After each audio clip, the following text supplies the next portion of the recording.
नमस्कार दोस्तों, मैं आर्यन आप सबों का अपना चैनल अद्भुत तथ्य में स्वागत करता हूं। आज हम महाभारत से जुड़ी वो बातें जानने वाले हैं जिसे सुन के आप हो जाएंगे हैरान। महाभारत को पांचवा वेद कहा गया है।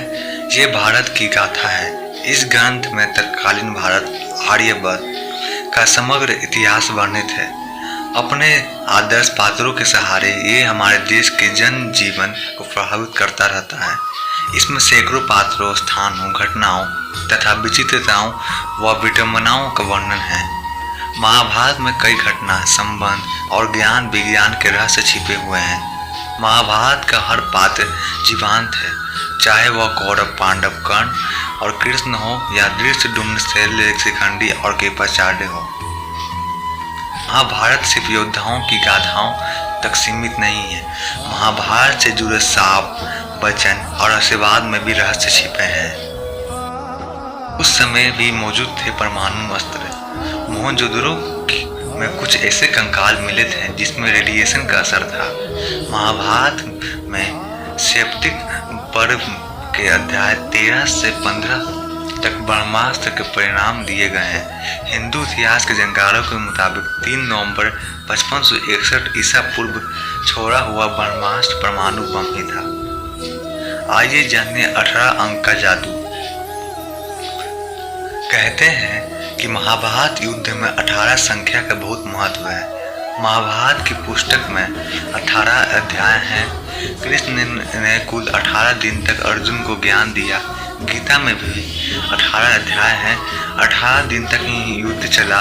कौरवों और पांडवों की सेना में भी कुल 18 अक्षौहिणी सेना थी, जिसमें कौरवों की 11 और पांडवों की 7 अक्षौहिणी सेना थी। इस युद्ध के प्रमुख सूत्रधार भी 18 थे। इस युद्ध में कुल 18 योद्धा ही जीवित बचे थे। सवाल यह उठता है कि सब कुछ 18 की संख्या में ही क्यों होता गया। अब आइए जाने कौरवों का जन्म का रहस्य। कौरवों को कौन नहीं जानता। धृतराष्ट्र और गांधारी के 99 पुत्र और एक पुत्री थी, जिन्हें कौरव कहा जाता था। कुरु वंश के होने के कारण ये कौरव कहलाए। सभी कौरवों में दुर्योधन सबसे बड़ा था। गांधारी जब गर्भवती थी तब धृतराष्ट्र ने एक दासी के साथ सहवास किया, जिसके चलते युधिष्ठिर नामक पुत्र का जन्म हुआ। इस तरह कौरव 100 हो गए। गांधारी ने वेद व्यास से पुत्रवती होने के वरदान प्राप्त कर लिया। गर्भ धारण के पश्चात भी 2 वर्ष व्यतीत हो चुके थे, किंतु गांधारी का कोई संतान उत्पन्न नहीं हुई। इस पर क्रोध वंश गांधारी ने अपने पेट पर जोर से मुक्के का प्रहार किया, जिससे उसका गर्भ गिर गया। वेद व्यास ने इस घटना को तत्काल ही जान लिया। वे गांधारी के पास आकर बोले, गांधारी, तुमने बहुत गलत किया।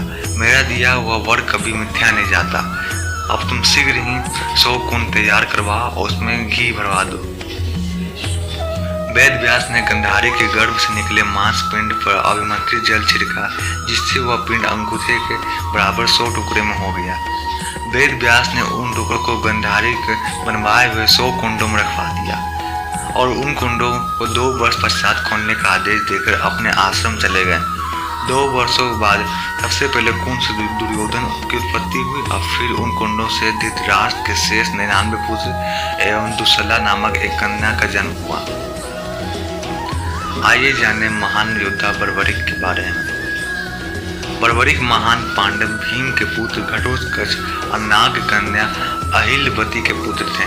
कहीं कहीं पर मूढ़दैत्य की पुत्री कामकंटकटा के उदर से भी इनके जन्म होने की बात कही गई है।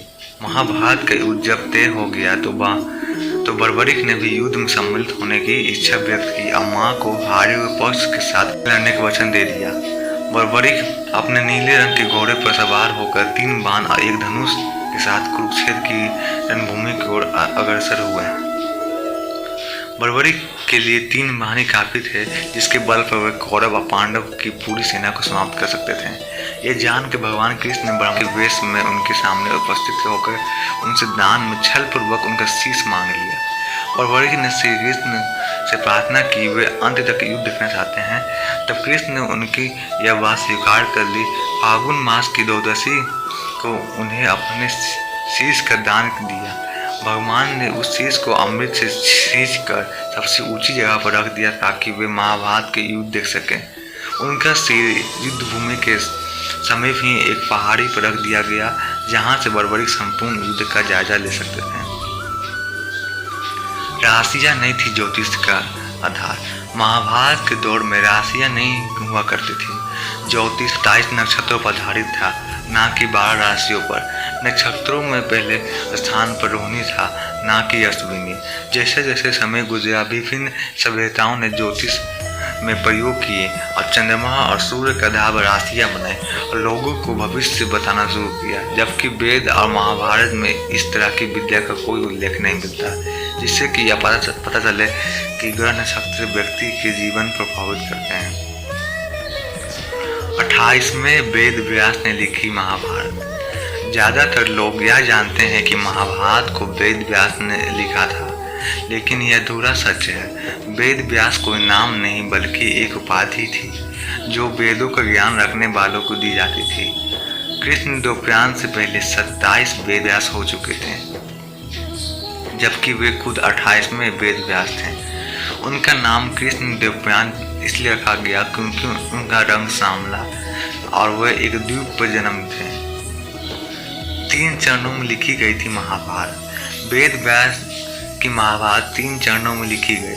पहले चरण में 8,800 श्लोके, दूसरे चरणों में 24,000 और तीसरे चरण में 1,00,000 श्लोके लिखे गए। वेद व्यास की महाभारत के अलावा मंडराकर ओरिएंटल रिसर्च इंस्टीट्यूट पुणे की संस्कृत महाभारत सबसे पौराणिक मानी जाती है।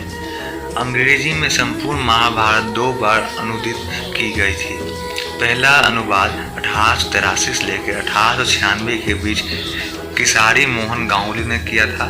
दूसरा मनमथनाथ दत्त ने 1895 से 1905 के बीच। 100 साल बाद डॉक्टर देव रॉय तीसरी बार संपूर्ण महाभारत अंग्रेजी में अनुवाद कर रहे हैं। ये थी कुछ रोचक बातें महाभारत के बारे में। अगर आपको मेरा वीडियो पसंद आया तो लाइक, कमेंट और शेयर जरूर करें। ऐसे ही रोचक बातों के लिए हमारे चैनल को जरूर सब्सक्राइब करें। धन्यवाद। जय हिंद, जय